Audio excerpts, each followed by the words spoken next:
Bonjour à tous et à toutes. Je pense que ceux qui sont tombés sur cette étrange vidéo que je vais poster tout bientôt se posent la question de pourquoi j'ai fait ça. Quel était l'intérêt? Pourquoi toi, Pharaon, tu décides de balancer cette étrange vidéo qui n'a pas beaucoup de sens? Eh ben, je vais vous le dire. Je vais rentrer dans ma cité, ma forteresse.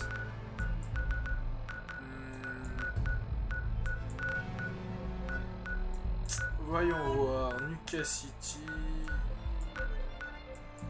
Où est le bouton pour rentrer voilà, station Nuka. Normalement, on n'est pas loin. Le Commonwealth, voilà. Normalement, je vais devoir courir, là. Pourquoi j'ai décidé de faire ça? C'est pour vous montrer à quel point je considère Fallout comme quelque chose de très immersif. On peut... Quoi? Oula, allez, pas je vais devoir courir. Je vais courir un moment. Je vais vous expliquer tout ça dans le moindre détail. Le mur invisible parce qu'on est en bord de mer.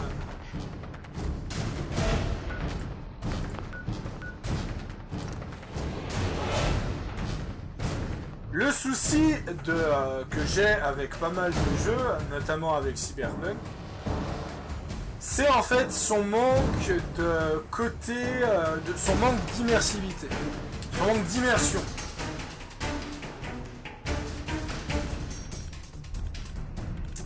Son manque d'immersion me pose globalement beaucoup de problèmes.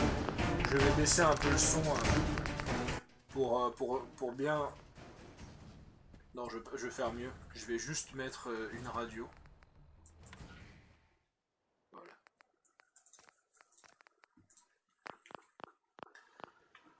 Je trouve donc que Cyberpunk a un gros manque d'immersion que ne possède pas Fallout 4. Dans Cyberpunk, vous avez une interface qui prend quand même pas mal de place, même si vous la paramétrez. Elle ne sera jamais autant propre que dans Fallout 4 au final, où vous avez très peu de choses qui apparaissent à l'écran.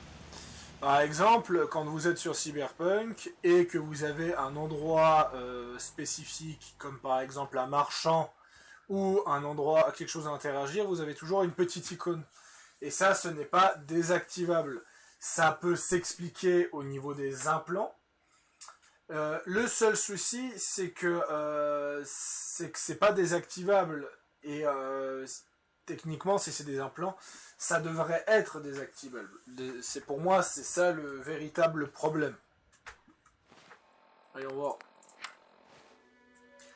Et l'autre souci que j'ai avec Cyberpunk et même encore avec d'autres jeux, c'est aussi tout ce qui pose problème au niveau de... C'est immersif parce que le monde est immense, mais on parle d'immersion, mais on n'est pas capable de faire ça. On n'est pas capable de s'asseoir, tout simplement, de s'asseoir sur une simple chaise. On n'est pas capable de le faire. Pour moi, ça me pose véritablement beaucoup de problèmes en fait. J'adore par-dessus tout Fallout. Je suis un énorme fan de Fallout. J'ai joué aux deux. J'ai fini 5-6 fois New Vegas, 3-4 fois le 4, 2-3 fois le 3. J'ai actuellement 827 heures sur Fallout 4. Et en fait, quand Cyberpunk a été annoncé, je m'attendais à ce que ce soit quelque chose qui est mieux que Fallout. En termes d'immersion. En termes en termes justement de RPG, de pouvoir faire ce qu'on veut. Parce que le véritable problème de Fallout 4, c'est que Fallout 4 est un jeu qui vous permet de faire ce que vous voulez, sauf dans la quête principale et la quête secondaire où vous avez des choix, mais au final ces choix sont quand même radicalement limités. Là où Cyberpunk, c'est pire que ça. Vous pouvez faire, vous pouvez pas faire ce que vous voulez, vous pouvez pas vous asseoir, vous pouvez pas rejoindre un gang, vous pouvez pas être un connard, hein, vous êtes obligé d'être V, vous êtes obligé d'être un personnage qui suit un scénario.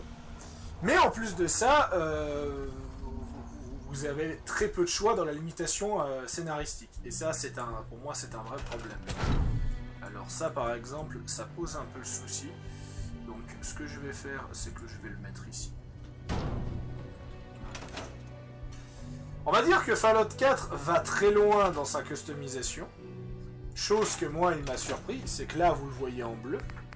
Mais si je vais dans les affichages, je peux littéralement le changer. Le faire passer en vert. Ou même le faire passer en un bleu beaucoup plus foncé. Pour un bleu un peu plus clair. Le faire passer en rouge, le faire passer en rose. On peut vraiment tout customiser. Et je ne parle pas des modes. Je ne parle pas des modes. Franchement, Fallout 4 est l'un des jeux qui m'a le plus marqué. Il n'a pas la qualité scénaristique dans The Witcher 3, ni la qualité scénaristique de Cyberpunk. Le scénario de The Witcher 3 m'a touché parce que j'avais lu les 7 romans et j'avais fait les 3 jeux. Et c'est pour ça qu'il m'a touché. Cyberpunk, j'ai eu beau me renseigner, il ne m'a pas touché. Même le scénario de Fallout 4 m'a plus touché. Par contre, les personnages sont mieux écrits. C'est l'histoire en elle-même que j'ai de la peine à accrocher. Donc ça, par exemple, ce que vous voyez là, c'est juste une petite maison que je m'étais fait à la va-vite, justement, sur le toit d'une grange, avec justement, là, j'avais fait quelque chose d'un peu mieux. Au final, le vrai défaut de la construction dans Fallout 4, c'est que vous êtes très limité, mais avec un petit mode qui vous permet de construire autant de choses que vous voulez. Ah, ça aussi, j'avais installé tout un système de mode là-dessus, c'est magnifique. Mais ça, j'en parle pas parce que c'est lié au modding. Le fait que vous pouvez vous asseoir, le fait que quand vous vous asseyez, vous l'avez vu, hein, vous l'avez clairement vu, mais quand je me suis assis au bar, on m'a automatiquement parlé. On m'a automatiquement adressé la parole. Ah, boss, vous êtes venu manger quelque chose et autres. Mon seul regret dans Fallout 4, et pour moi c'est ce que j'attends beaucoup dans le prochain Fallout 5, qui sortira pas avant un moment de toute façon, sortira pas à moins avant 5-6 ans, si c'est pas 10 ans, au moins des animations pour boire et manger. C'est vraiment ce que j'attends, parce que c'est la seule chose qui manque en fait. Une animation pour boire et manger. Alors voyons, on va juste regarder. Je voulais juste m'assurer qu'il n'y avait pas de chenilles dans cette maison. Voilà. Un système de crochetage génial. Qui est assez intéressant. Et voilà. Le fait que quand j'ouvre quelque chose, tout s'ouvre, ça c'est quand même aussi très immersif. Mais il me semble que ça Cyberpunk le faisait déjà. Le fait que je peux dormir dans n'importe quel lit aussi. Je peux pas m'asseoir sur des chaises sur des chaises roulantes, je ne peux pas m'asseoir. Et surtout, comme je l'ai montré avec le Desert Eagle, c'est vraiment ce côté de... il est passé par la fenêtre. Le fait que vous pouvez déplacer les objets comme vous voulez. Et ça c'est con, mais ça c'est garanti tellement dans l'immersion. Ça par contre c'est un bug de texture. Donc voilà.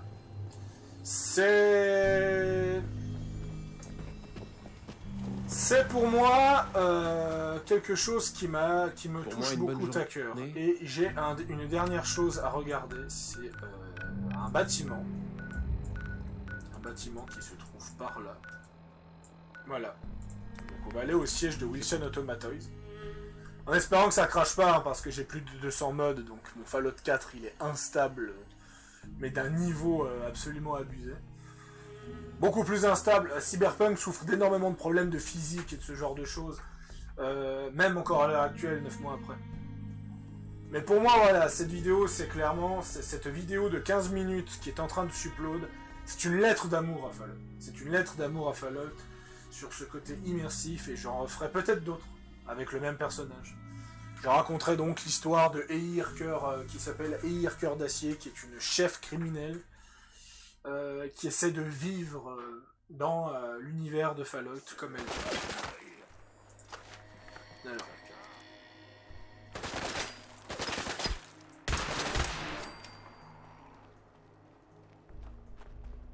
Moi, ce qui m'avait intrigué, c'est ça. Voilà, c'est ça. Ce sentiment de hauteur. Voilà, le sentiment de hauteur. C'est ce qu'avait dit justement aussi Jean-Baptiste Chaud dans sa vidéo. Que la tour Arasaka était immense et qu'on avait l'impression qu'on se perdait, en fait. C'est un peu moins le cas dans Fallout 4 parce que c'est plus type années 50, mais il y a déjà eu des jeux avec des hauteurs comme ça. Mais ce qui est incroyable avec Fallout 4, c'est que la plupart des bâtiments que vous voyez, enfin pas toutes, pas tous, mais cette tour-là, elle est montable en haut. On peut monter tout en haut, justement. C'est ça qui est incroyable. Vous avez tout un système de radio. Vous pouvez faire ce que vous voulez. Alors oui, le jeu va pêcher un petit peu au niveau de son scénario, mais il a des choix, il a plusieurs fins, il y a plein de finalités et autres. Là, en plus, regardez, je viens de trouver un easter egg. Ah non, c'est pas un easter egg, c'est un mod qui rajoute les comics Bethesda. C'est un mod. Donc voilà. Ce bug... Juste que je fasse attention.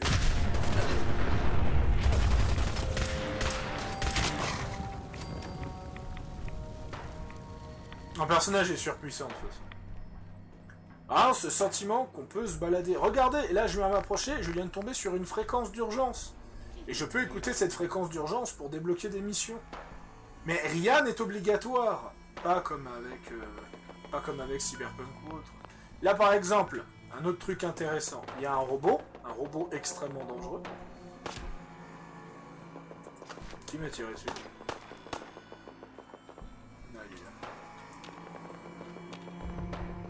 Il y a un robot extrêmement dangereux. Je vais essayer de le contourner. Pour tenter de le pirater derrière. Ça, c'est très intéressant.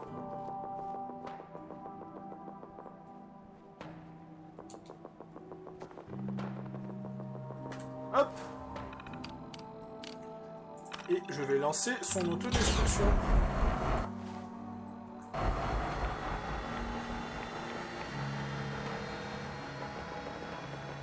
Voilà.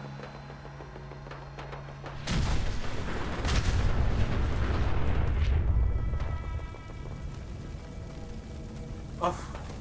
Voilà, il reste carrément plus rien. Oh.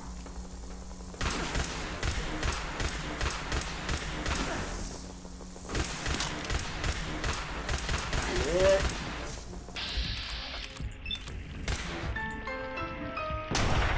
Une autre capacité de Fallout qui fait que vous avez une probabilité de faire pop le mystérieux étranger qui vient vous sauver la vie. Là, apparemment, je suis attaqué par des chiens et autres. Et voilà, ça, ce sentiment qui est incroyable. Et je pense que j'en ferai d'autres. De vidéos immersives pour ça.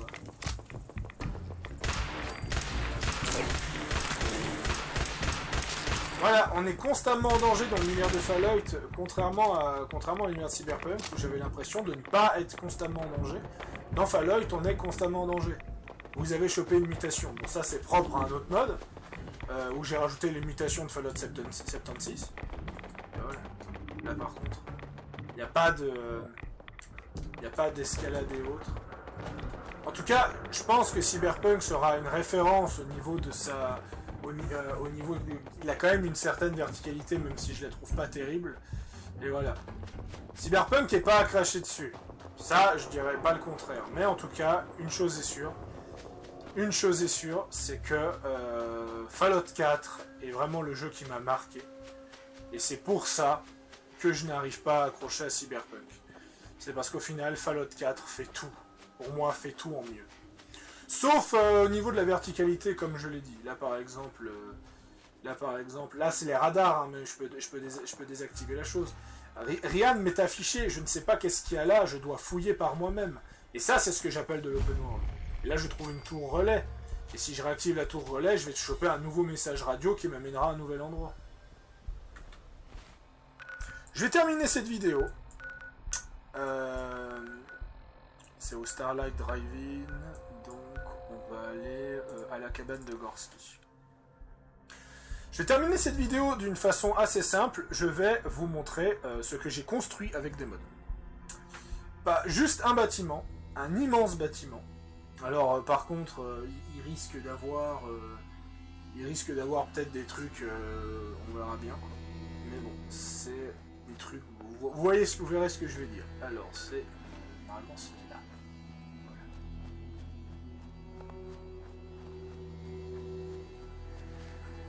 C'est dans un drive-in. C'est ici. Ça par contre, tout ce que vous verrez a été fait grâce à deux mods. Le premier mode c'est... Ah. Je n'arrive plus à courir.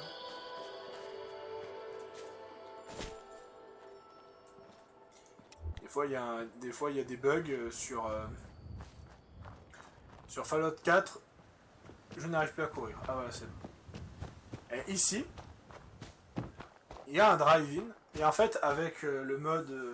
voilà, il est en train de charger au loin, puis il y a pas mal de modes. J'ai un peu surchargé la zone. On avait un marché, Trudy. Envoie la marchandise, déconne pas. Je donnerai rien à des empoisonneurs de votre espèce. Vous savez ce que cette saloperie a fait à mon garçon? C'est lui qui l'a acheté, Trudy. Pas notre faute s'il est devenu accro. Me force pas à entrer là-dedans et bousiller ton petit magasin de merde.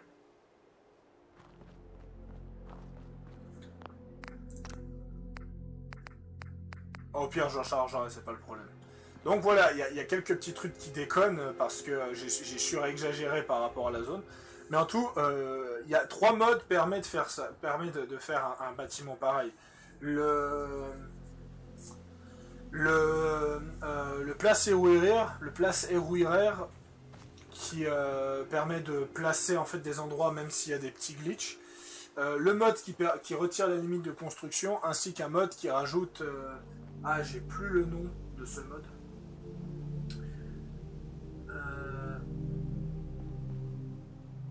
Homemaker, voilà. Qui rajoute plein de choses de construction. Donc, ça c'est une construction qui m'a pris à peu près une centaine d'heures à faire. C'est une immense construction où à la base j'ai voulu faire un espèce de centre cybernétique réservé aux femmes. Ouais. Des fois oui, il y a des personnages nus, des fois il y a des petits bugs de lumière. Mais j'ai réussi à fabriquer cette immense base. Là c'était censé être un commissariat high-tech par exemple. Qui est d'ailleurs vide parce que je l'ai jamais rempli. Parce que vous pouvez assigner aussi vos civils à l'endroit. J'ai construit des statues, j'ai installé des ascenseurs. Là avec la machine à synthétique pour fabriquer des synthétiques. Là c'est un compagnon, il me semble que c'est un compagnon qui est sur internet, hein, le compagnon s'appelle Exotique. Voilà. Et là j'avais installé une piscine grâce au mode de piscine aussi. Le mode de piscine, et quand vous l'installez, ça déshabille votre personnage automatiquement, et ça la rhabille au moment où elle en sort. Pour vraiment faire votre propre vie. Alors oui, des fois j'ai eu quelques petits problèmes de pathfinding. Ça c'est le problème, c'est le problème avec ce genre de jeu. Mais franchement, vous pouvez créer des trucs de malade avec la création. Et c'est en fait c'est la création qui fait que je surkiffe ce jeu aussi. Voilà. J'ai adoré l'histoire de Fallout 4. Même si des fois elle a des problèmes d'écriture. Mais là, vous pouvez vraiment faire ce que vous voulez.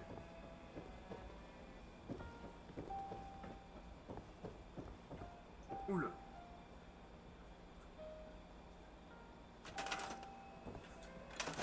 Je sais pas qu'est-ce qui se passe là. Il doit y avoir un gros bug de lumière. Je sais pas d'où ça vient ce problème. Mais voilà, j'ai vraiment construit tout là. Par contre, si ça me fait à tous mes étages. Oh là là, et c'est quoi ce bordel?